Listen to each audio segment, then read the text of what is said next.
ভীষণ simple. It would be quicker to get there on foot. পায়ে হেঁটে তাড়াতাড়ি হবে। It would be quicker to get there on foot. এখানে on প্রিপোজিশনটির ব্যবহার নোটিস করো। অন ব্যবহার করে আমরা বিভিন্ন উপায়ে ট্রাভেল করাকে এক্সপ্লেন করতে পারি।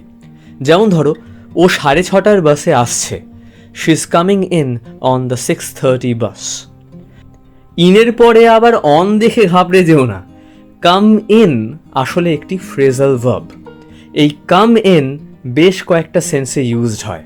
তার মধ্যে একটা মানে হলো টু অ্যারাইভ সামওয়্যার, কোনো জায়গায় পৌঁছানো, এই আর কি। তবে একটা জিনিস বলে রাখি, এই অন প্রিপোজিশনটির অনেক ব্যবহার আছে, সবই শিখবো আস্তে আস্তে। ঠিক আছে, নতুন কিছু যদি শিখে থাকো ভিডিওটা লাইক করো আর চ্যানেলটাকে সাবস্ক্রাইব করো যদি এমনই আরও ভিডিওস দেখতে চাও। Take care.